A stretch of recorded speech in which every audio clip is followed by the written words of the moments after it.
concernant de Konabiso Félix Tshisekedi, ndenge ayaki na poto pona koluka kosala ba soin na ye, présidence de la République et kenaki kolongola information na pona koloba ke Félix aye na ye kaka contrôle normal azali kobela.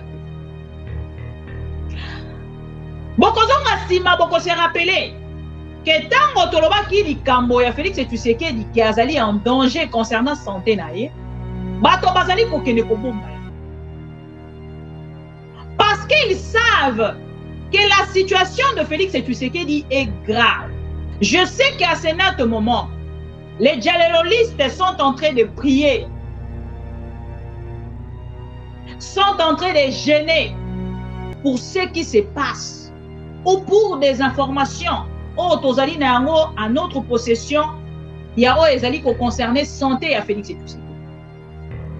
Pour camoufler l'information, on utilise même des journalistes connus pour la cause ma dernières images ya Félix Tshisekedi na passage na ye na kati ya Belgique topé à Paris pour la publier koloba que Félix Tshisekedi va bien et voilà. Donc on a vu son Félix Tshisekedi problème azali na yango akobo ya kosala opération. Bato nyonso bazalaka na ndeko Félix baza koyebisa ye sala opération mais ye azali kobanga opération et lokola azali kobanga opération ne ezali kosala ke ndeko Félix esengeli apema mwa muke parce que akomi ko forcer ndenge azali wana makambo nyonso akosala ekomi artificiel. Originalité na oyo akosala lelo ezali nyonso azali kosala même tant azalaki na propagande toyebisaki bino ke Félix n'allait pas bien mais bondimelaki biso te. Félix n'arrivait même plus à rester debout pendant 5 minutes. Rappelez-vous dans ma vidéo, on a diffusé la vidéo. Félix Tshisekedi est toujours malade, donc gravement malade. Nangambo, il y a Belgique. Problème au Félix Tshisekedi, il y a cœur pulmonaire. Problème, il y a cœur pulmonaire, on a pas la kisabiso, on a peut-être une blague. Mais ça a la santé à mon côté. Information, c'est qu'ils allaient solo. Et ça a l'importance non seulement Bazali na kobanga concernant santé à Félix Tshisekedi ezali ko se dégrader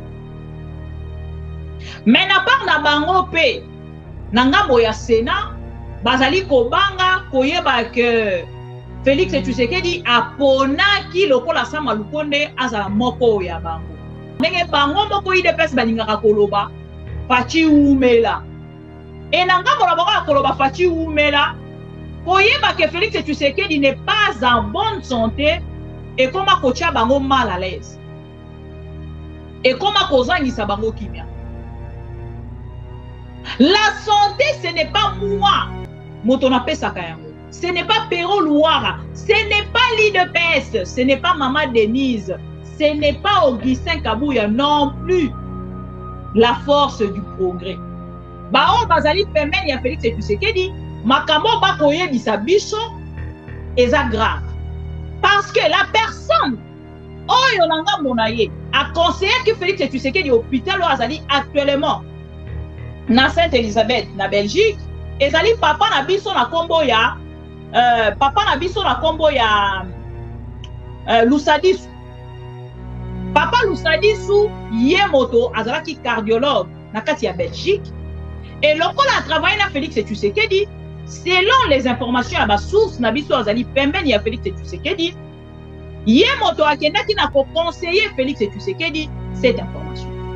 Voilà pourquoi, tango likamboya, Ndekonabiso Malanga, Oba Utiko Boma na Congo, Akei Loko a Soso, Baye Kokanga Ndekonabiso na Komboya, Jean-Jacques Rondo. Pour étouffer maintenant cette information-là, Bazui Papa, oh ya cardiologue, Lusadisu, Basengi service wana, ya kokende ko préparer hôpital pour na Félix Tshisekedi. Parce qu'avant déjà, Félix Tshisekedi a kendaki na Maroc, na 2017, à Sala, ba examen général, ya ba analyse générale. il y a maladie au Azaline. Ah, Waba Kota Lisake Félix et Tshisekedi, il a vraiment dépassé les limites. Nous on a pour la kobo et à se faire soigner. IDPS, tension, ça va. Je peux continuer mon information. On a besoin de kimia et bokomi ko belle la par-ci par-là. C'est bon, je peux continuer. Cause, il y a makambo wana nyonso, il y a cœur pulmonaire, ezali hypertension artérielle pulmonaire, il y a ngwana ezali insuffisance cardiaque, nde yango ndeko na biso Félix Azaline. A comme il a problème, il y a insuffisance cardiaque. Il y a des symptômes, il y a liboso, il y a cœur pulmonaire au Azaline. Attention, ça va, l'air est grave. Ne prenez pas ça en blague. Santé en moto, ne vie en moto. Attention, ça va, mingi azaki ko faire retarder opération na yazaki ko faire retarder ango pour qu'azalana nous na pouvoir. Et depuis Balakaye, ça na opération na Maroc, Ndeko Félix a reporté Kayango. Partout ici quand l'équipe a reporté opération. Pour ba pesier kaka, o ezali information. Pour na hôtel Sabino kaka problème, o ezali Ndeko na biso. Il a des soucis. Azan a problème, il y a respiration. En même temps, na o ezali hernie discale. Et comme il a vraiment beaucoup de fois reporté au ezali opération na ye sengela ki asala a dépassé au ezala ki moi chance ya moke azala ki na yango na o ezali maladie na. Et awa siko na moment o ekomi esengeli obligatoirement de kona biso Félix asala opération to bonde la mingi pona de Félix et tout ça. Solo amala muté ezali kobima isika azali tout le monde est là pour nous.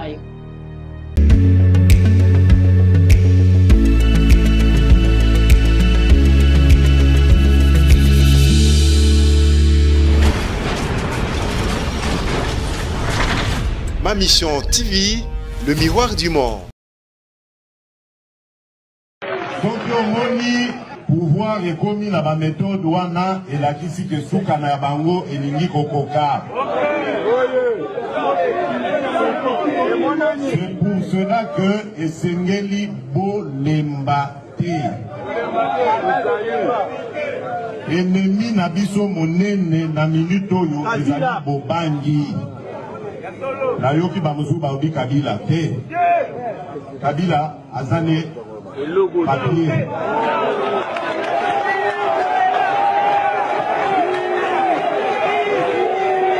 Secrétaire général a lobby pouvoir ya bana mike eloko ezali kosala biso ezali kobanga eza kati na biso yango wana toza kokoka kotelemela ye te po entre papier na ciment eloko nini eza facile ya kokatisa voilà. Yango na obi la bino aza papier. Mais lokola abimisi manzaka. Abimisi mino akopal. Eza kobangisa bino. Mais biso kezali wana en tant que leader. Pona koyebisa bino que boza na droit ya kobanga te. Likambo boza kosala ezali na ba droit na bino peuple congolais souverain primaire. Bino mutu bosalaka pe bokitisaka. Botombolaka bokitisi eza bino boboyaka. Mutu ata individu moko ata tondi mandoki atondi bongo aya kokosa bino azwa ba droit na bino wana.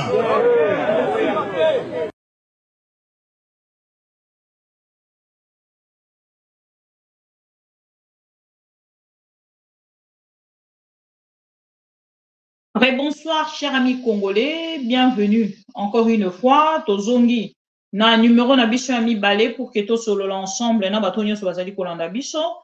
Ba information ezali ko kende kaka na sens ya malamu te pona Félix Tshisekedi selon ba caméra de ko na biso Pero Luara.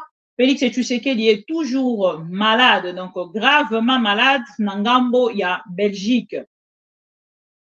Ah, on a zongi muke pour que to solo la tango information à liboso et bimaki concernant likambo etali maladie à Félix Tshisekedi. Boyebi que na mois de mars, il y a même année tozali, Félix Tshisekedi azalaki na Belgique. Azalaki na Rwanda, en même temps en Belgique. Et bakendaki na ko camoufler information wana. L'essence c'est bon. Bakendaki na ko camoufler information wana. Et les lots zongi li sous na même sujet. Entre-temps, le Seigneur to signalé na peuple congolais. Journée à l'élo, ezalaki date ya liboso fixé na Félix Tshisekedi yemoko comme président de la République pour kende na likambo etali commémoration ya Génocoste na ngambo ya Kisangani. Et lelo na ngambo na biso peuple congolais mobimba dans l'ensemble bake kozwa information que Félix Tshisekedi a kokende te. Félix Tshisekedi a kokende te pourquoi? Maintenant on appelle Sabino des informations au Nazali na yango. Chers amis congolais, rebonsoir, bon début, il y a moi, il y a août, et puis esengeli na ebisa bande ko nyonso balandakanga, ezali moi ya anniversaire nanga parce que le 8 août ezali anniversaire ya maman Bibi Kapinga qui est la lionne, c'est une lionne maman Bibi Kapinga. Donc mes réactions et mon attitude à la télévision et à la attitude ya ba lion. Comme je suis lionne, c'est une attitude d'une lionne. Voilà pourquoi en tant qu'une lionne, je vous signale que ma date de naissance ou le jour de mon anniversaire est donc le 8-8 2024. Un an. Eh, non, 2023, Tilelo, un an. Voilà. Nabi que information information très sensible. Pour na soutenir Félix Tshisekedi bakokaka yango te. Je suis désolé. Bandeko nyonso bolandaka information soki ezali solo. Eza na importance moko te ko bomba yango. Bandeko to like vidéo, to like to partager, to like to partager. Boko finga nga bokoloba nyonso bolingi. Na moi na bandeko a Facebook insulte bandi boko edenga pardon de quoi aza ko gérer kuna ko ede biso bandi ko supprimer moto a insulté azangi argument au supprimer a insulté azangi argument au supprimer koza malamu mingi pour que to avancer. Pour la kati ya menu na biso du jour makambo to koloba bato baza sensible aux insultes ba aux habilité te pour na koyoka yango. Je suis désolé. Baza vraiment parmi de personnes et sengeli bo supprimer na poko alelo parce que makambo to ko solo na poko alelo ezali information sensible pour les dialélolistes. Je sais qu'à ce moment les dialélolistes sont en train de prier, sont en train de gêner pour ce qui se passe ou pour des informations tozali na yango à notre possession. Il y a ezali ko concerner santé à Félix Tshisekedi. Pour camoufler l'information, on utilise même des journalistes connus. Pour kozwa ba dernières images ya Félix Tshisekedi na passage na ye na kati ya Belgique topé à Paris. Pour publier koloba que Félix Tshisekedi va bien et voilà. Pour bandeko ba yebite. Na moment tozali koloba, ezali moment moko ya mabe makasi pona UDPS. Non seulement bazali na kobanga concernant santé à Félix Tshisekedi ezali ko se dégrader, mais na part na bango pe na ngambo ya Sénat bazali kobanga koyeba que Félix Tshisekedi aponaki lokola Sama Lukonde azala moko ya bango. Quand ces informations sont sorties, Nanzela ndeko na biso Pero Luara, concernant ndeko na biso Félix Tshisekedi, ndenge ayaki na poto pona koluka kosala ba soin na ye, présidence de la République ekenaki kolongola information na pona koloba ke Félix aye na ye kaka contrôle normal. Azali kobela te. Bokozonga sima boko se rappeler que tango tolobaki likambo ya Félix Tshisekedi ki azali en danger concernant santé na ye, bato bazali kokende kobomba yango. Parce qu'ils savent que la situation de Félix Tshisekedi est grave. Et tango tolobaka boye, okomona lobby tango musu après lobby, bakoluka tango musu bazwa ba vidéo moko wana ou ba imposer na Félix Tshisekedi ya koluka kosala vidéo tango musu ata ya 2 à 3 minutes. Avant d'aller plus loin que ça, avec de précision, naba ndeko na biso oyo bazali proche ya Félix Tshisekedi balingaka biso balandaka biso oyo babengi biso de partout oyo bazali pena Félix Tshisekedi na hôpital esika azali na Belgique. Avant napesa bino yango na kokotisa bino nanu na ban ya oyo ezali réflexion to pe analyse ya ndeko na biso Pero Luara pe information concernant oyo ezali santé ya Félix Tshisekedi. Tango ndeko Pero Luara alobaki yango mokolo ya liboso parce qu'il y a cela 5 à 6 jours déjà depuis Félix Tshisekedi a longwe Kinshasa. Tout de suite tango ndeko Pero Luara alobi yango bango na ngambo na bango bakendaki na koyebisa biso ke ezali fausse information. D'ailleurs même babimisaki directement mokanda pona kotalisa présence ya Félix Tshisekedi na journée ya commémoration ya Holocauste, génocide na ngambo ya Kisangani. Et ndeko na biso Pero Luara alobi nyonso ya kokai koloba na oyo ye ayebi na ba caméra na ye depuis un moment na yebisa déjà ba congolais ke likambo ya ba information ndeko Pero Luara ye la biso eza na bato tango mosu bakotaka mois d'août. Mais depuis avant hein lelo te il y a un moment bato mosu se belé bazaki kokota d'août. Mais aujourd'hui toleki étape wana to komi na étape oyo que peuple congolais a komi soki ndeko Pero Luara alobi balobi oui toza na information wana déjà ndeko Pero ndenge apesi biso to komi siko kotala et botala même oyo elekaka ndeko Pero Luara apesaka information na ye alobaka pe que c'est en santé ya Félix Tshisekedi ezalaki malamu. Mais pona koluka kolakisa na mokili ke bazali baza na pouvoir ndenge bango moko IDPS balingaka koloba Faci Umela et na ngambo na bango ya koloba Faci Umela koyeba ke Félix Tshisekedi n'est pas en bonne santé et koma kotia bango mal à l'aise et koma kozangisa bango kimia. La santé, ce n'est pas moi, Motonape Sakayango. Ce n'est pas Pero Luara. Ce n'est pas l'IDPS. Ce n'est pas Maman Denise. Ce n'est pas Augustin Kabouya non plus. La force du progrès.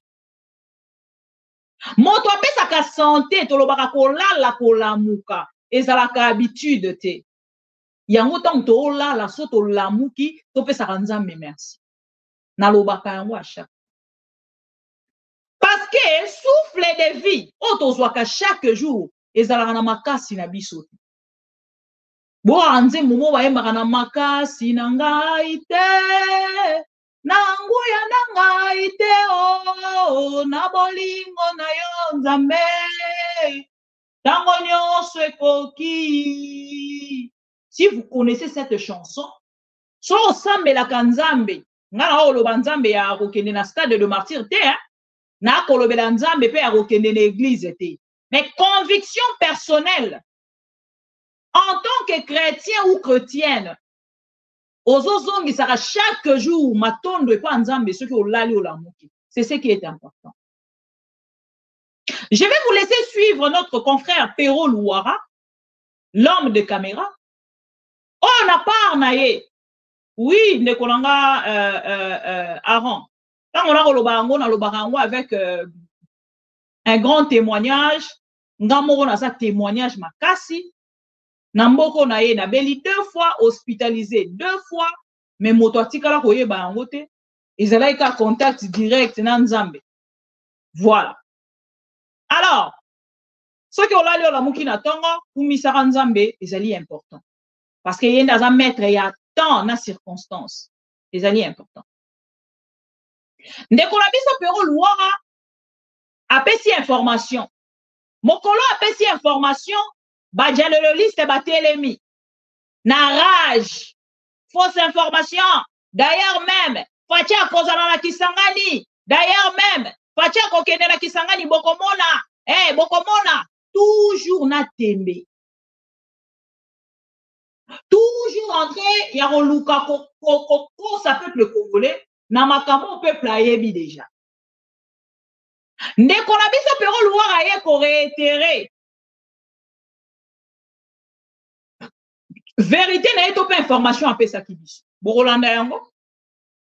Deuxième partie, il y a information avec Kopesa biso. De reconfigurer le bureau du Sénat en fonction de la maladie de Félix Tshisekedi. J'ai annoncé ici qu'il est malade. Bofinga Kingaï. Lelo Bobimisi communiqué. On parle des derniers discales. Il a un problème cardiaque. À ses problèmes de cœur s'ajoute son problème dernier discal qui a touché sa jambe. Il a des problèmes de mobilité. Lelo a kotambola dissous difficilement. Les rares des fois, il faut droguer et passer qui supporte tambola parce que son hernie discale a touché maintenant sciatique. Et comme il y a des problèmes sciatiques, naba foufou naba tiva ça ingurgita et comme il y est passé.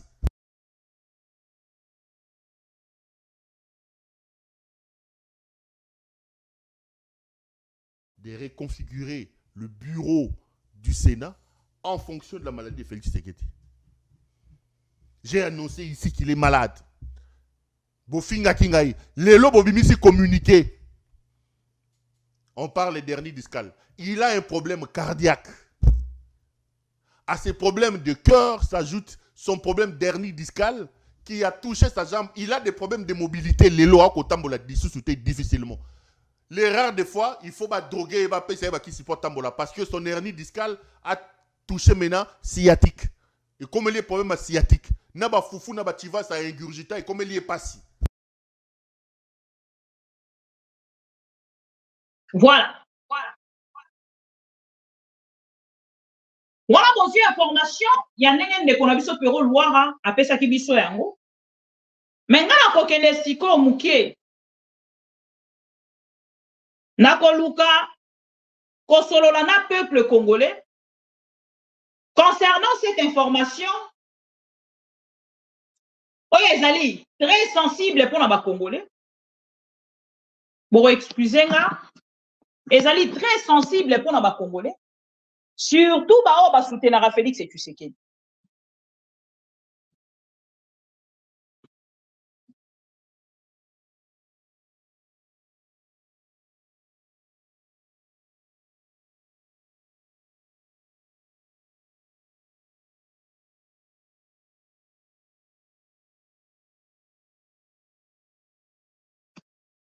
Voilà. Surtout pour on va soutenir Félix et Tshisekedi. Na kosa na bino exercice moko. Bon, excusez-moi, penze zali important. Ne konayebi ko rofinga, mais yo kanam. Avant oloba, avant ofinga, yo kanam. Okene na on a rofinga mingi. Parce que ozo la pe permettre à Félix et Tshisekedi. Ba on bazali permettre ya Félix et Tshisekedi, makambo ba koyebisa biso eza grave. Parce que la personne oyo nanga monaye a conseillé que Félix Tshisekedi hôpital azali actuellement na Sainte-Elisabeth na Belgique ezali papa na biso na kombo ya Lusadisu. Papa Lusadisu ye moto azalaki cardiologue na kati ya Belgique et lokola a travaillé na Félix Tshisekedi selon les informations à ma source na biso azali pembeni ya Félix Tshisekedi. Yé moto akendaki na conseiller Félix Tshisekedi cette information. Voilà pourquoi Tango likambo ya ndeko na biso Malanga o bauti koboma na Congo akei loko asoso baye kokanga ndeko na biso na kombo ya Jean-Jacques Rondo.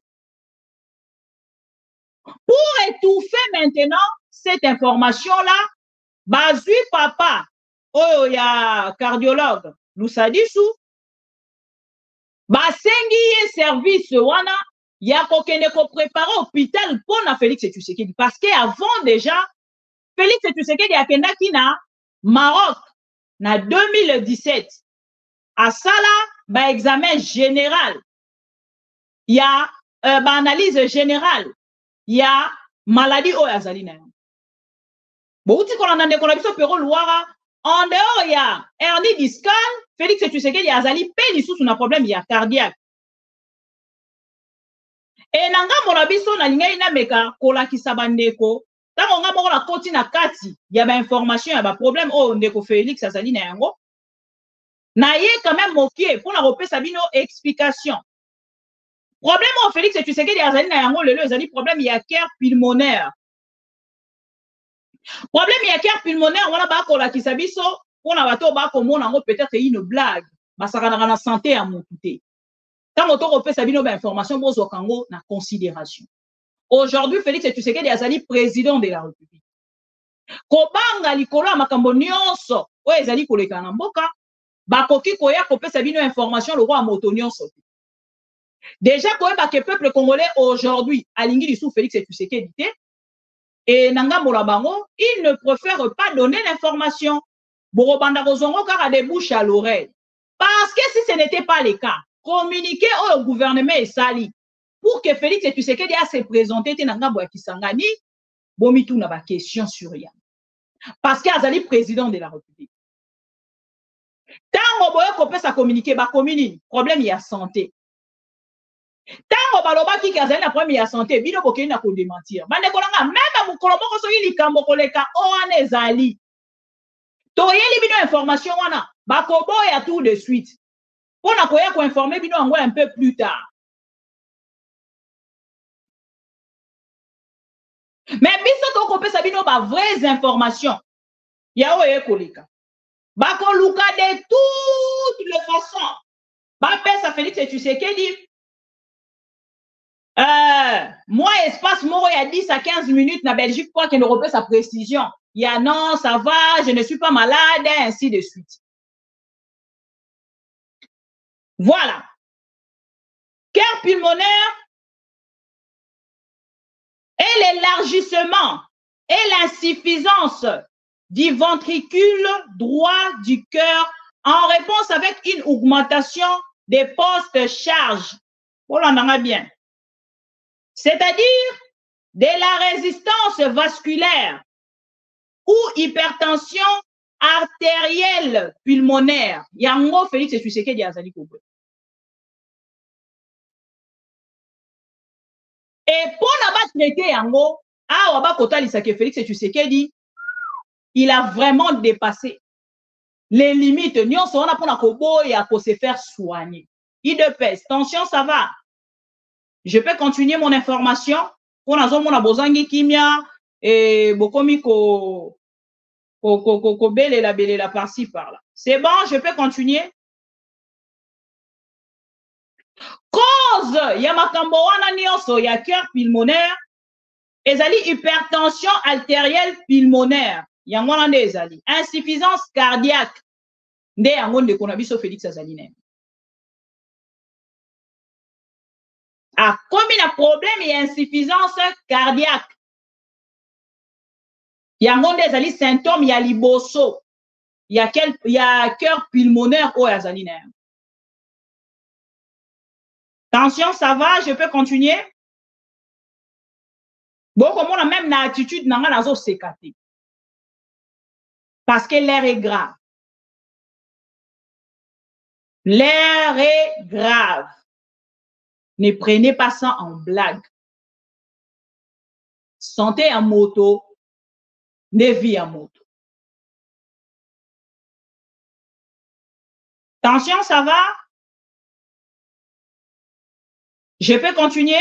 yango moni à chaque fois na lekaka na tout na attention ponga na zalaki na ba information au depuis et ceux qui ba information topesaka eza ko faire partie na ba problème ya ndeko na biso a toyebi te mais mingi ekozala nga te ekozala ndeko pero po ndeko pero nde ayende penza ekendaka ko faire perdre problème ya sang Alain Sanga, c'est bon? C'est vrai? Armeline Robert, les sons, c'est bon?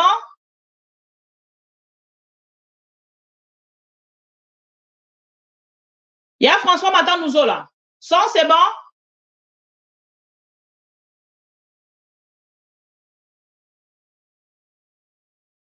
Merci beaucoup, Dominique. Alors, bon, vous comprenez, bah, toi, il de pèse, bah, en attention. Et je retiens la bango, bah, qui est coco, ça pour un son. Son, c'est bon? Ok, merci, Dominique. Alors, pour continuer, le cœur pulmonaire est habituellement chronique, mais peut-être aigu et réversible. Le cœur pulmonaire aigu s'observe essentiellement au cours d'une embolie pulmonaire massive ou bien dans le cadre des syndromes de détresse respiratoire aiguë. Nous connaissons Félix et Tshisekedi actuellement comme il a un problème, il y a paiement. Respiration. Et comme il a moins difficulté. Il y a moins des alliés parmi la cause. Il y a Makambo de Konabiso Azali. Entre-temps, de l'autre côté, hernie discale pèse ali penza na niveau aigu et dépasser les sous-soupés. Borne, pour na ezali ko faire retarder, mingi azaki ko faire retarder opération na yazaki ko faire retarder ango pour qu'azala na na pouvoir. Et depuis balakaye, basala ya opération na Maroc, ndeko Félix a reporté ka yango pe. Partout esika aleki a reporté opération. Po ba pesie kaka o ezali information moko. Po ezala toujours na moto soki okei na hôpital ba biso ba bi andeko za maladi boye. O luko ke ndeko sala analyse esika mususu. Soko longwe na hôpital wana okeli sisi esika mususu. Soko okei wana okei otango meka ko sangisa ba information nyonso wana olobi réellement je suis malade. Et effectivement, yango ezali kolekana na ndeko na biso Félix Tshisekedi. C'est un peu ça l'information. Si quoi problème mosusu ezali nini ndeko soki oza na posa plus de précision OK na Google obeti cœur pulmonaire ozwa plus de explications na précision mais pour na otali sabino kaka problème o ezali ndeko na biso Félix Tshisekedi. Il a des soucis azan na problème ya respiration.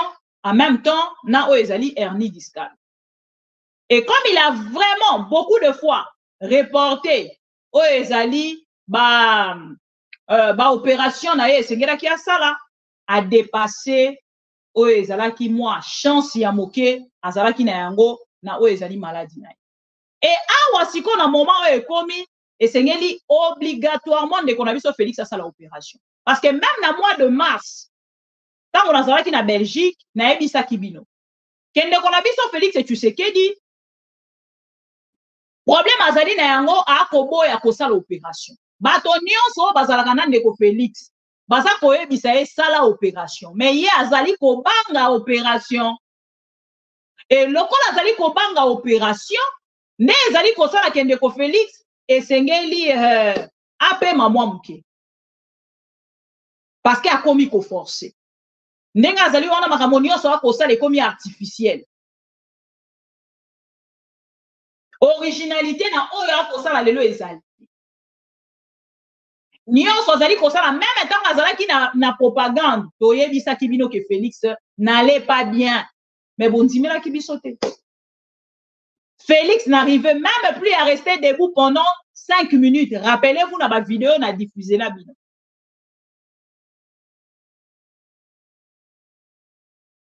Et lelo ndenge to koloba boye to bondela mingi pona ndeko Félix Tshisekedi. Solo amalamu te ezali kobima bisika azali to bondela pona ye. Na fingi te na lobi eloko mabe te. Na pesi bino information et puis na sengi bino to bondela pona Félix Tshisekedi. Parce que même la Bible ekoloba na biso to bondela pona ba ennemi na biso. Na yebi ke bato mosusu bakoloba nga mama bibi comment ekoloba na biso to bondela pona ndeko nanga. To bondela pona Félix Tshisekedi. Ezali important. Même Bible ekoloba na biso to bondela pona ba ennemi. Prions pour nos ennemis. Priez pour vos ennemis. Bible elobi na biso to prier pona ba ennemi na biso. Et kozala malamu mingi to kende ko prier pona Félix Tshisekedi oyo boyebi bino nyonso situation na ye actuellement. Et awa na kei siko ko réconforter bande ko na biso ba jaleloliste. Boza na problème moko. Oh na part na bino bokomisaka bato bakokamba. Lokola banzambe. Ils ne sont pas des dieux. Nous avons un Dieu. Otobengara, le tout-puissant créateur de toutes choses. Le tout-puissant créateur de toutes choses. Yewanande nzambe, molongi ya nyonso. Botala même dans l'attitude de gens de l'UDPS, ils ont totalement changé. Totalement changé.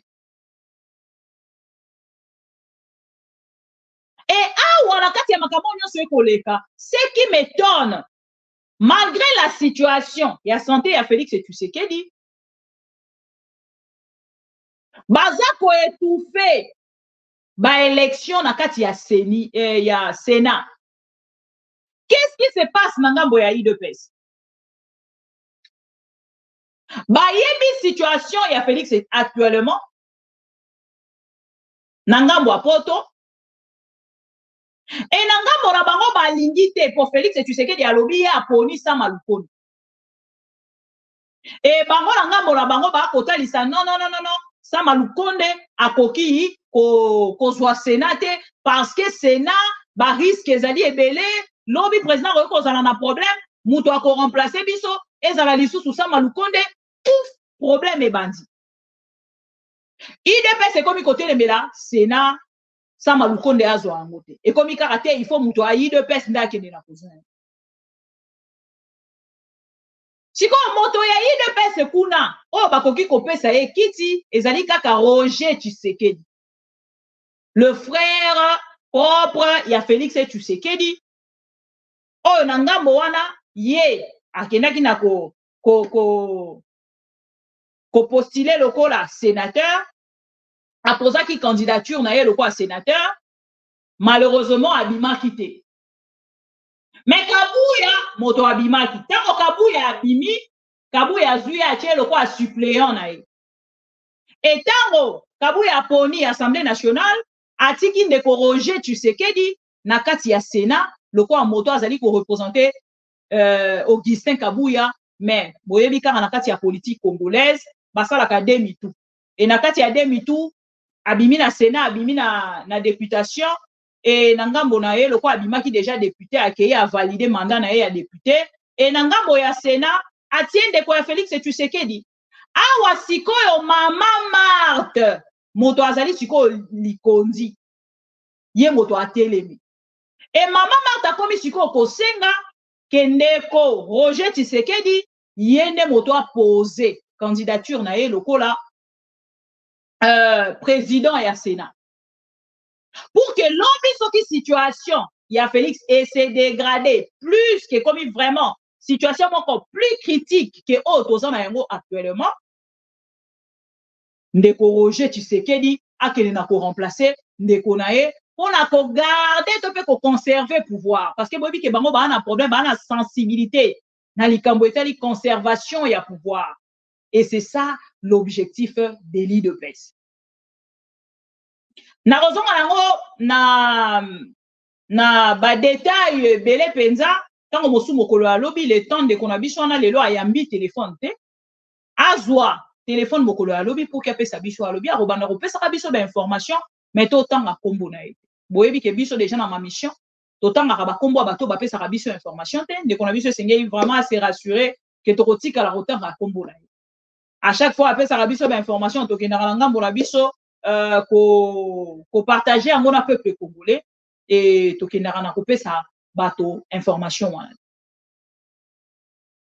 Ndeko na ngai Félix Tshisekedi ayebisa biso mboka esi ekufa.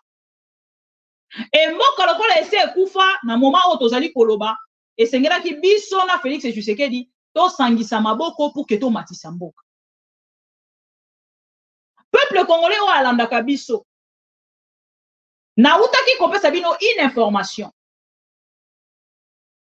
concernant oyo etali bongo problème to pe situation ya est ya république niveau nini Félix Tshisekedi azali ko gérer yango. Na monaki te 3 personnes dialelo liste toujours bayaki mpona koloba na nga ozala kuta nini boye tika ozali kokosa bango bakendaki na Zanzibar te. Est-ce que nakoki komona 2-3 Congolais 2-3-4 Congolais o bakoki kotelema na ngambo na bango pour ke batombola musapi soki na YouTube ntango topesaki information ya Rwanda na RDC ba se retrouver na Zanzibar bozwaki information wana wapi en dehors ya Twitter nazalaki ntango mosusu la première ou la deuxième personne oyo nayaki nango na YouTube mpona kopesa peuple congo. Mais les dialéloliste bayaki ko-influencer na commentaire mpona kolobaka ezalaki fake news nalakisaki bino même de photo ndenge bavandaki na ngambo ya Tanzanie na Zanzibar. Les gouvernements congolais tango bayoki information wana ndenge ezalaki propagé partout par de vrais Congolais oyo balingaka mboka au vrai sens ya mot bakendaki na kodémentir information wana mpe koloba ke bakendaki kuna mpona makambo o Rwanda ezali koloba te. Rwanda etalisaki ke baavance mpona processus ya Luanda. Mais IDPS na gouvernement ya bango ya Kadiosha balobaki na biso eza lokuta. Et lelo biso na bino toke komona bango wana na ngambo ya Angola na Luanda na médiation ya président angolais bake kokutana kuna na médiation ya président angolais balobaki na biso bako discuter na Rwanda te. Ils ne vont pas négocier avec le Rwanda. Regardez maintenant comment IDPS Félix Tshisekedi azobela nazolinga na tire penza ndenge na tiraka maintenant nazotala ke il est malade. Il est dans une situation vraiment un peu compliquée. Moni ato lingara mutute sur olingi pouvoir na yete mais la personne o esengeli pena to tirer ye wana ndazali hospitalisé. Ce qu'on zotala na continuer na tika bon je ne sais pas proposez-moi mieux avant la zoya vraiment bon proposer nga soki na continuer ton atika.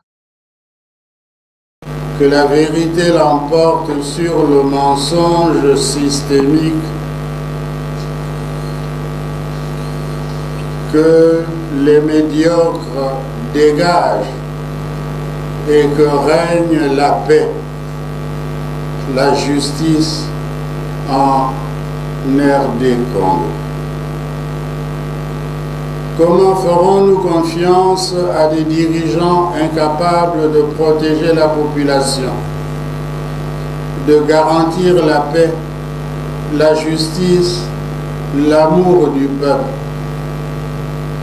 Comment ferons-nous confiance à des dirigeants qui bafouent la liberté religieuse du peuple, liberté religieuse qui est le fondement de toutes les libertés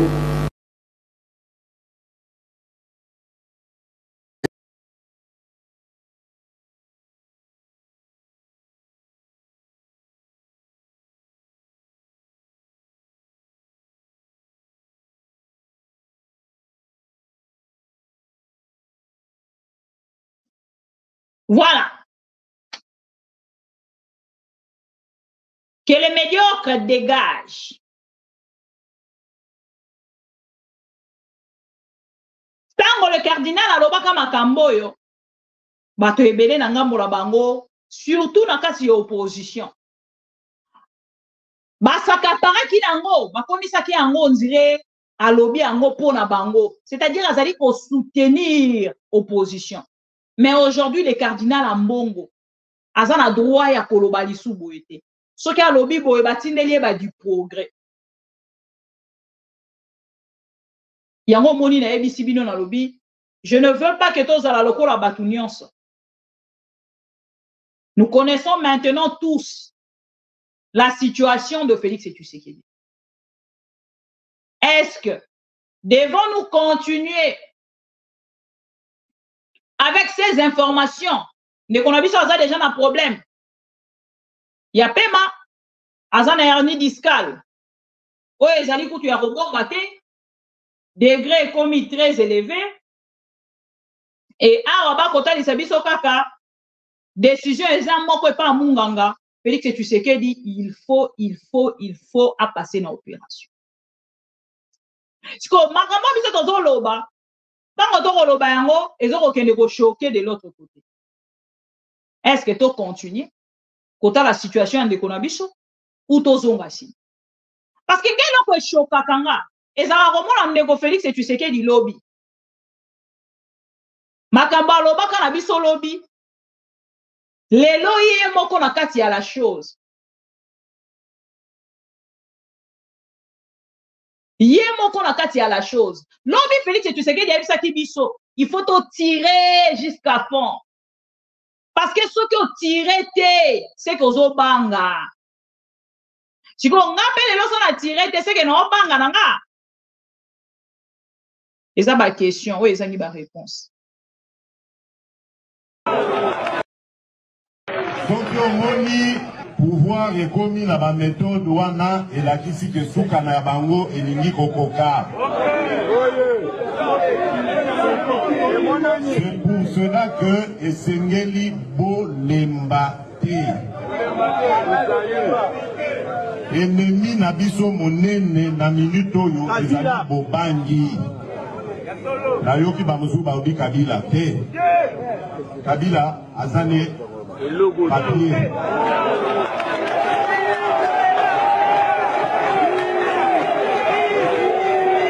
Secrétaire général à lobby pouvoir ya bana mike. Eloko ezali kosala biso ezali kobanga. Kobanga eza kati na biso yango wana toza kokoka kotelemela ete. Entre papier na ciment et l'eau nini est facile ya kokatisa. Voilà, ya on a dit la bino aza papier mais lokola abimisi manzaka abimisi mino akopal eza kobangisa bino. Mais biso kozali wana en tant que leader pona koyebisa bino que boza na droit ya kobanga te. Po likambo boza kosala ezali na ba droit na bino peuple congolais souverain primaire. Bino mutu bosalaka pe bokitisaka. Botombolaka bokitisi eza bino boboyaka. Mutu ata individu moko tata tondi mandoki atondi bongo aya kokosa bino azwa badroit na bino wana. Pona kosalela Congo pe ba Congolais. Toye pona koyiba mboko te koboma yango te. D'ailleurs eloko akobomeza susu te po ese kufa. Nous avons donc le choix entre repartir à zéro ou consolider les acquis de cet élan progressif. D'ailleurs, eloko akobomeza susu te po ese kufa. Avec le peu d'argent que nous avons trouvé dans les caisses du trésor public, nous avons engagé un certain nombre d'actions que nous avons appelées le programme des 100 premiers jours d'urgence du président de la République. Avec ça, nous avons réussi beaucoup de choses, mais je sais qu'il y en a encore beaucoup d'autres à réaliser.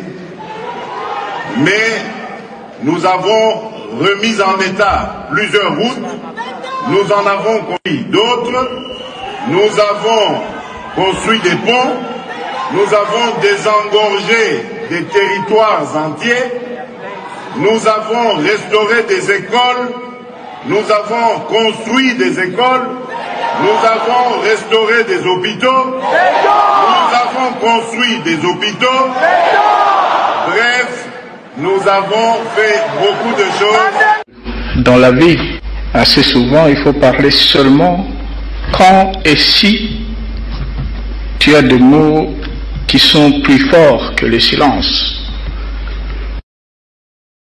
Asali ebele. Mais car aye moko moto aye bien. Lelo bazota lisanga. Merci beaucoup Nandeko Alain Esanga parce que cette information, je dois dire vrai. Nazu ango nangamba ndeko na biso Alain Esanga. Ndeko na biso Alain Esanga lelo vraiment à côté à lobi maman bibi mais pourquoi bozo ko lobi l'information haute? Félix Tshisekedi au pouvoir. Bon qu'il y a une actualité.cd. Près d'1 milliard de dollars américains a été détourné en République démocratique du Congo en 6 mois, soit de janvier à juin de l'année en cours 2024.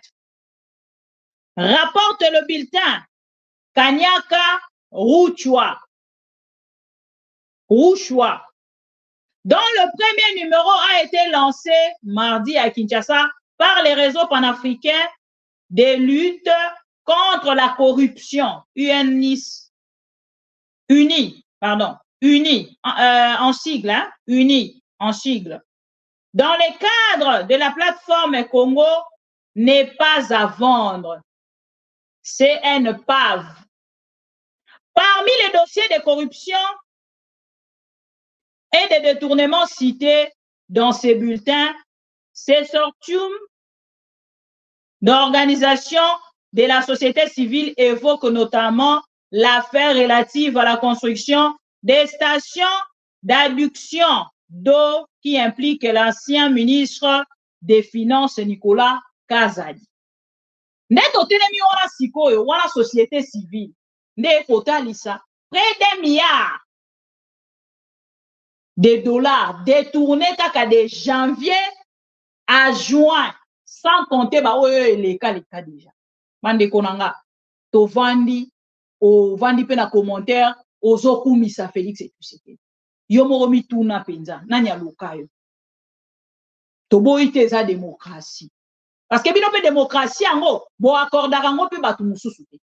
Bato nyonso ba soutenir Félix Tshisekedi te baza ba Rwandais na ba Rwandaise. Ba Ougandais ba bikolo nyonso bino bopesa bango ya bamboka misusu. Siko tango vandaka boy en tant que Congolais, yo moko lobaka soi-disant de père et de mère, na sang. Oyoki ke ba détournement o esalemi na Félix Tshisekedi ezali ABCD. D'ailleurs même, il y a des gens protégés par Félix Tshisekedi. Oyoka kandengeni.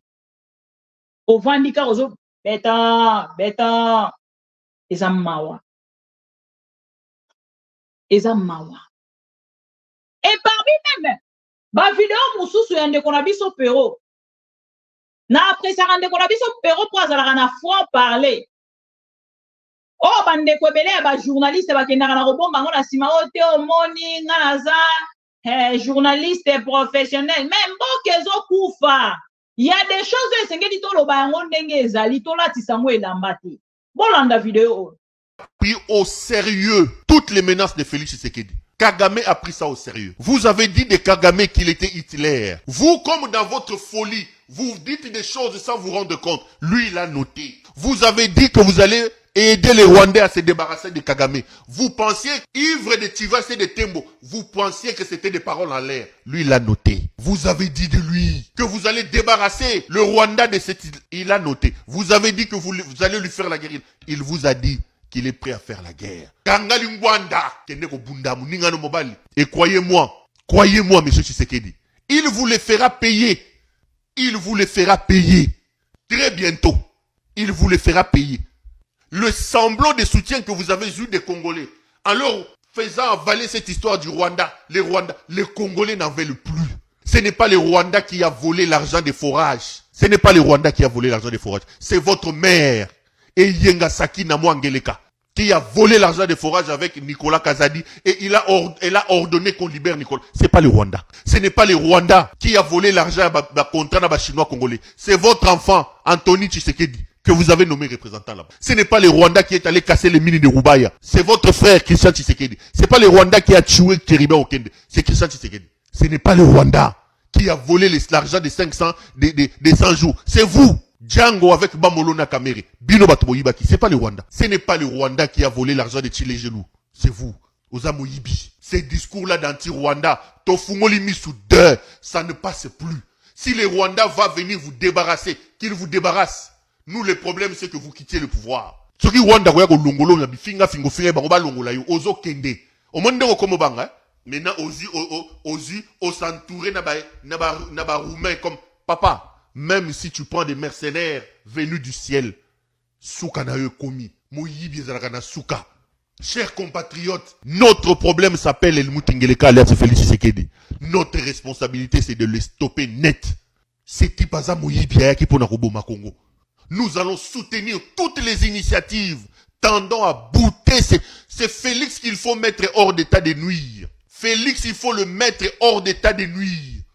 Nous devons nous mobiliser. Soutenons notre armée. Soutenons nos compatriotes. Puisqu'ils ne nous laissent plus le choix de les chasser démocratiquement. Toutes les opportunités qui seront utilisées. Tous les moyens qui seront utilisés pour les chasser avec sa mère, sa femme et la bande de cette famille à Miyibi. Toko soutenir bango. Ozo kende. Toko tala yo na makala. Sori na ndolo. Siko komela chivasi na matama wana. Chivasi na tembo ekole kawapi. Toko tala. Toko tala.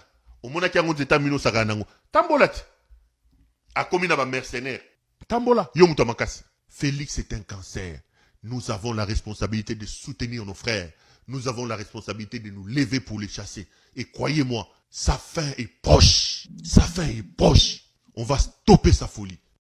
Voilà. Et puis, na ba vérité boye, et c'est là qu'ils ont accompagné. Na ba pasteur au baza pe conscient.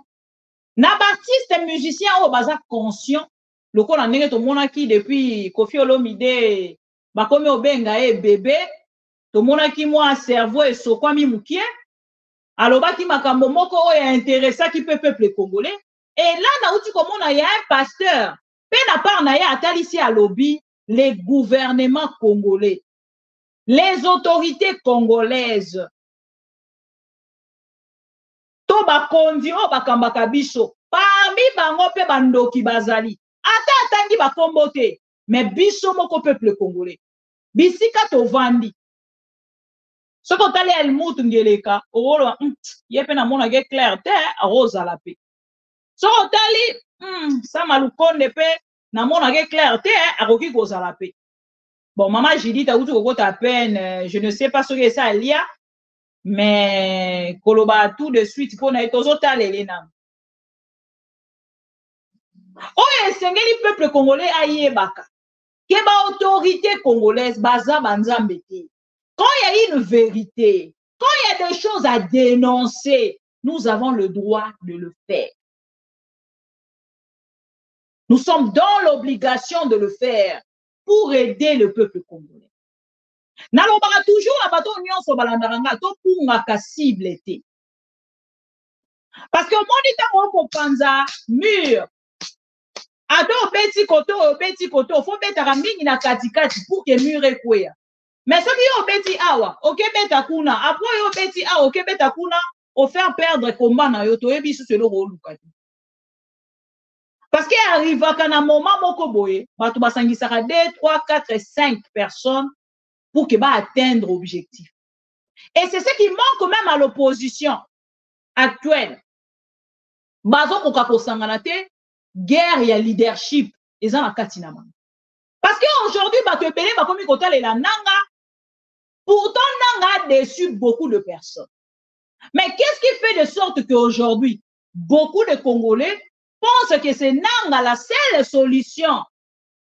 Il y a problème, il y a Rolongola Félix et tu sais qu'il y a un pouvoir. C'est parce que l'opposition a failli. L'opposition a failli, la mission n'a pas peuple à ça qui est. Et bandaki depuis 2023, comment il y a Kosangana na bango, ne créer les lots et valoriser nanga, personne va nous dire le contraire. Nanga aujourd'hui est valorisé na désengagement. Il y a bande konabiso ya opposition. Et tant que côté na makambo na nyonso, o komona ke tozo manquer ba pasteur le quoi pasteur on a découvrir bande ko ba pro Congo ka ba batindela nga ba vidéo. Mama bibi tala na vidéo o. Tala na vidéo o. Bota prendre que même dans le gouvernement ya Congo, il y a des sorciers vraiment. Ça va pas s'en dire. Même dans les gouvernements, surtout il y a Congo, il y a des sorciers, des véritables sorciers. Comment expliquer? Ba militaire na front. Masala ikumo alu vite. Parce que nan sala. Bigala ninzan. Mais un ministre a son yiba plus de 600 000 dollars. Landangai. Ndonda. Quand c'est que banto qui misala na bango ya mabe ça la kaka na bateau ya passe ya mort. Même dans les gouvernements, même dans l'Assemblée nationale, il y a des sorciers. Papa Fortina. Tata Fortina. Yebi Sangai. Ani ngambi. Oyo mandat silaka. Ba député ba voter loi nini oyo zo sunga moko. Est-ce que ça a $1 000 par mois? Bangata binunu makumya bijini chimwa. Biandola kungondo ni kungondo. Après, il y a un tricot, il y a $2 000, tout ça, l'andé, na simana mousimai, azo kabuda ba 2000, aswa abanda qu'on soit 21 000, natu ba kiti en plastique pour pas corrompre même les pasteurs. Misala na kindoki. Mijimu ya buloshi. Et ça na niveau top na Congo. Moto e panza yango. Même ba ye basali ko exercer yango ba panzana. Dernièrement ministre de la finance, papa. C'est prouvé qu'Aïbi, un pays de responsables, ça c'est quoi ça au Congo? Ça c'est quelle malédiction au Congo? Ministre yebisa yebino bosa bandoki ya Congo bino de bosolo ka Congo.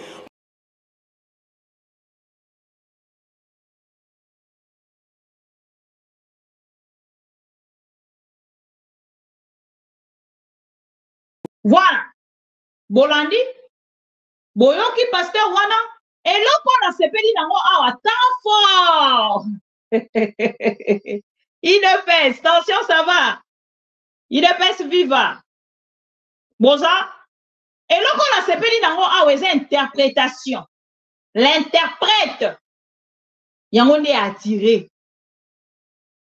Ngana kati ya vidéo o ba pro Congo batindeli. Po interpréter na chiluba po bandeko nanga bayoka po ezali kuna na kati ya Kasai pasteur ya Kasai kuna ça c'est un pro-Congo. Il dit la vérité aux Congolais et kozala malamu mingi soki ba Congolais nanga bona bango okozwa ba pasteur ya ba conscience c'est un kuluba ce pasteur mais il dit la vérité. L'homme oh non, interpeller ces pasteurs-là. Ce qu'il est en train de dire là, ce n'est pas normal. C'est Boulouba. Si vous avez Balouba, au Bozalia, au Canada, aux États-Unis, surtout dans le Canada, Balobi, on a des sièges, il y a des Balouba.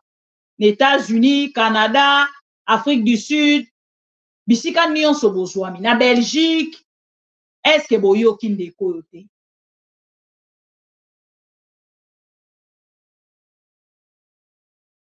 Est-ce que boyo kinde kote? Parce que tant que biso to kotali sabino ba vérité à makambo ekolekana. Toyebi sakibino que Félix allait reculer face à Rwanda. Makelele nyonso bokocha ezali na yango pamba. Nous n'allons pas discuter avec le Rwanda. Nous n'allons pas négocier avec le Rwanda. Na kozonga na dossier na yango. Mais on est sengel to kuta na lobby parce que elle est commis déjà musika. Elle est commis déjà musika. Boyebi que veste de la gloire. Et ko sala rage na momo to koloba. Pourquoi eko sala rage? Toyebi sarabino na nzela ya Zakari Baba Baswe ke yi de pese eko koma parti familial. Bondivela ki bisote. Zakari Baba Baswe ola continue la mission azalaki nango face à peuple congolais nzala ememi akatisa akende na ye na pouvoir à Félix. Bino azoralar. Bozana Félix Tshisekedi mwana Tshisekedi oh combattant oh va venir changement Adamagalar. Nangana yoka ki apesa ngwa tane kol mo mbujimai. Rien. Adamaga tout. Ça les virement à transfert $6,250 par mois. Et ça les va 4,000 €. Aza pétale. Ya ko sakati vous continuez à combattre. Combattez toujours, combattez, continuez à combattre. Combattre la vie va vous combattre après. Tala souki ne okomi na ogana poto na 18 ans okomi na jini. Continuez à combattre.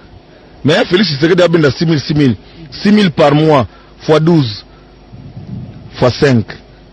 Je vous défends de faire le calcul.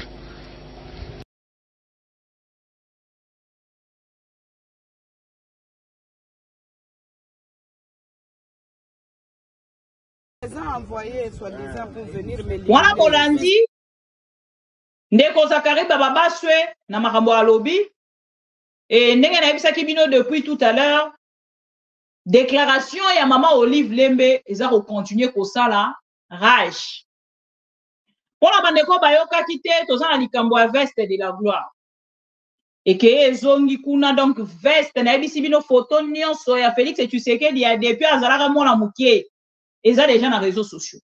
On a des dialologistes et ils sont forts en ça. Ba télécharger ba vidéo ya ba photo ba nini tout ça Félix azamona bourgeois Félix abotami akoli na bourgeoisie un enfant akoli na bourgeoisie asuki Mario et ça malédiction. Vous ne devez même pas faire un train na makambo bokoloba. Quand vous faites un trait na makambo bokoloba oh non azali bourgeois ceux qui enfant d'un bourgeois akoli ceux qui na bourgeoisie ah bosala attention parce que l'enfant d'un bourgeois akoki kosuka Mario te pour que lobi a convertir vie na ye autrement na ko trahir opposition et puis kozwa pouvoir na maboko ya Kabila.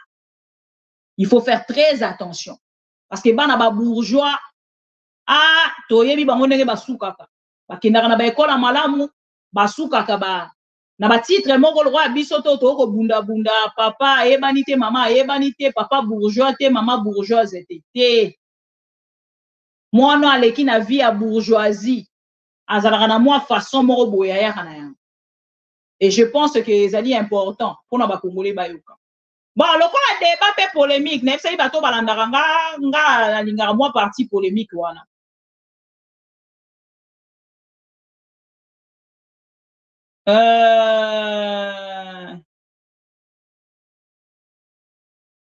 Voilà. Biologique. Bolanda vidéo. Ouais, ça li polémique, peu débat dans les réseaux sociaux. Et où était à la base de la destruction du périmètre sécuritaire de la résidence du président honoraire de la République démocratique du Congo, juste et seulement pour chercher la voie de passage de ce camion et aller construire sur son chantier qui se trouve à quelques mètres d'ici. Vous voyez maintenant les résultats de ce que vous avez cherché. Vous êtes content. J'en profite pour demander à Dieu, mon Seigneur, et faire les vœux que, mon Dieu, tous ceux qui veulent du mal à mon mari, à sa famille biologique, à ses enfants, sa famille politique, et de surcroît au peuple congolais, parce que le président Joseph a beaucoup beaucoup de gens qui espèrent en lui. Je vous demande, Seigneur, dans votre justice, de vous en occuper. Parce que il a mal fait de rendre certains importants. Il a mal fait peut-être de valoriser certaines personnes qui, de leur vie, ne pouvaient jamais imaginer même porter une veste et avoir le respect qu'ils ont aujourd'hui. Je suis personnellement contrariée et choquée de voir que l'on envoie des missions entières, puisque ça c'est la deuxième fois que l'on vienne attaquer la résidence pendant ma présence ici, et même quand nous sommes absents, parce que nous sommes libres de nos mouvements. La deuxième fois qu'on vient attaquer, je suis là, pour, soi-disant, la mission de m'éliminer physiquement. Personne n'est éternel sur la terre de Dieu. Nous sommes tous locataires. Mais en attendant, ces gens, les cadiotistes qui sont envoyés ici chez moi ne réussiront pas à nous éliminer parce qu'ils n'ont pas le pouvoir sur le souffle de vie. Ensemble avec leurs commanditaires. Seigneur, occupez-vous de tous. Parce que moi je crois et j'ai la foi que la justice divine va faire son travail. Voilà. Vidéo des kosala rage depuis mikolo nyonso ngana ko tuna soki ezali lolenge ide pesi na ngambo na ye alingaki amema biso na likambo te pour qu'elle détourne attention na biso na makambo etali rencontre ya gouvernement congolais na gouvernement rwandais na ngambo ya Angola na hoya na ba vérité ya o tozali na yango ya ba koro basali na ngambo ya Angola. Nous allons revenir peut-être demain pour excuser nga pona lelo. Bonne fête na ba parents responsables nyonso balandaka biso bomoni veste de la gloire bande ko ebele o nyonso bolandaka biso to like vidéo to partager maman Olive a touti bordure à pandina caniveau et voilà donc l'air est grave ozo c'est la totale barolobani ni kuna na ngambo na bango parce que veste de la gloire ici et panzani moto nyonso akobeta lisolo a veste de la gloire biso pe tozwaka te tozwi toyeli baninga na var bandeko na lingi bino mingi veste de la gloire yango wana botuna kaka adresse esika ezali kotekama babi moto akendaka kosomba yango ezalaka Augustin Kabuya na Francis Kalombo botuna bango adresse soki ezalaki na Louvre soki ezalaki na Zara nga mpe nayebi te nalobi kaka au niveau ya prière oyo mama Olive amatisi prière ekeye ezongi namoni ndeko moko alobi prière ekeye ezongi donc veste de la gloire elatamaki lelo tokozongisaka veste de la gloire voilà ndeko alingi alata veste de la gloire au contacté Augustin Kabuya ye ayebi adresse malamu merci beaucoup et balobi moto asombaki ezalaka mama Denise. C'est à vous de nous dire plus de vérité sur ça. Merci la bande de nyonso bolinginga. Oh pebo. Bande bordure et tout tamaki lobi en désordre. Bordure et tout tami en désordre. Lobi nazala kite na lobi na raté actualité sengela ki nazala. Na pas d'information en temps réel, toi tu as téléphone ouvert, il faut toujours que la téléphone ouvert. Tout ça moi pas problème mais bon. Mboka ngoto ya ki to wapenza ko maintenir te na kasi ya technique chaque jour ba problème ya son to ki ne boy appel problème. Voilà. Alors bande ko nyonso balingaka nga to kozonga na FC bande ko TikTok mikolo nyonso na kozana bango pe Et donc, moyen azonga na troisième partie ezate. Oh, nyonso lingaranga. Topo inanga. Ok, na 22h to bandi na TikTok. Botande na travail. Na sa na ke na YouTube. Des vidéos. Na zongi kuna na TikTok. Na revanda kuna na TikTok. Tant musu na TikTok nde to solo la ba point nyonso po kuna to faire participer ba Congolais. Alors, ceux qui ont participé, ndeko LP Chaka, Ayaka, ndeko Berel Cassio Ayaka, il y a François Matanouzo Ayaka, Impact 243 Ayaka, ceux qui n'ont yate, qui n'est na TikTok. Ceux qui n'ont zaranangote créé kaka uniquement pour nanga. Ote na lingara TikTok te, bon, créé kaka.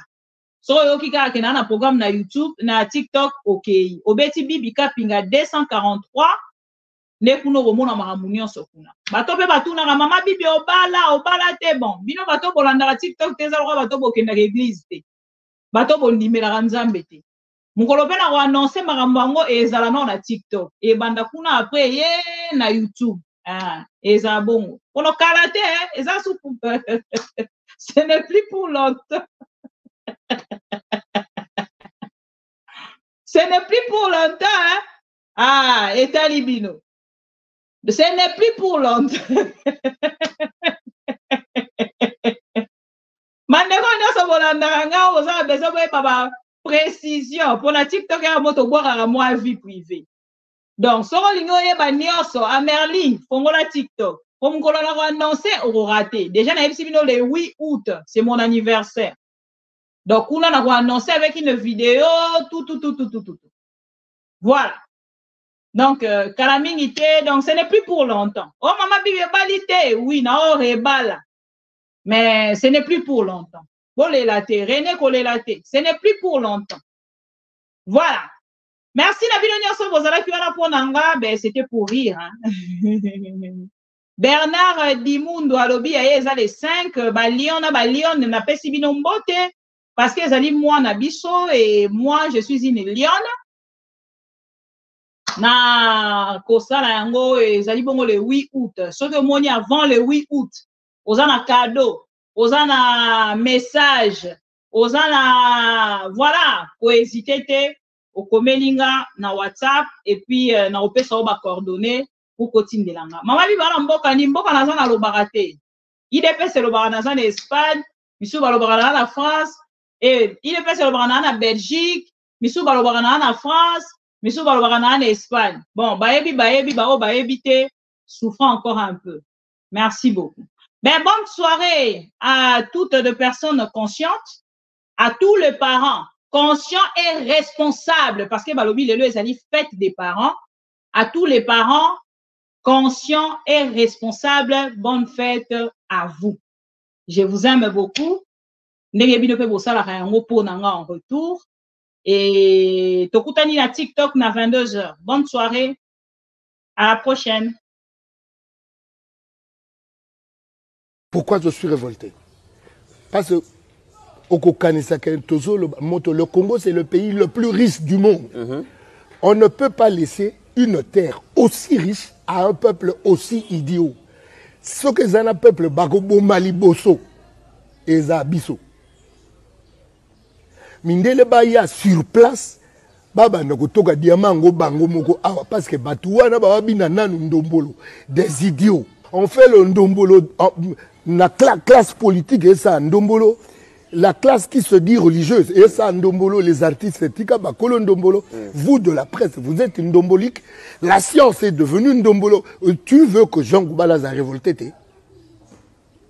Tu veux que je vive comme tout le monde? Nazoe ba ke kalaming tele muso ba oboto la biso Congo.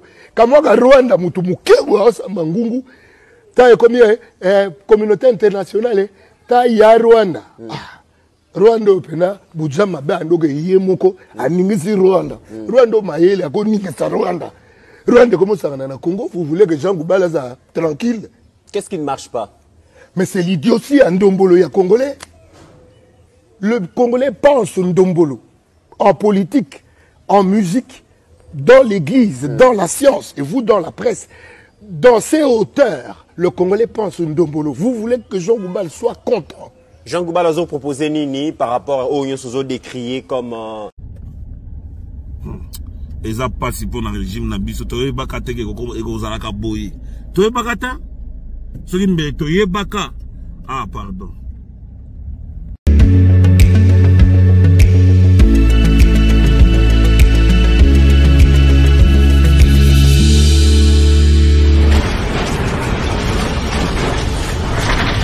Ma Mission TV, le miroir du monde.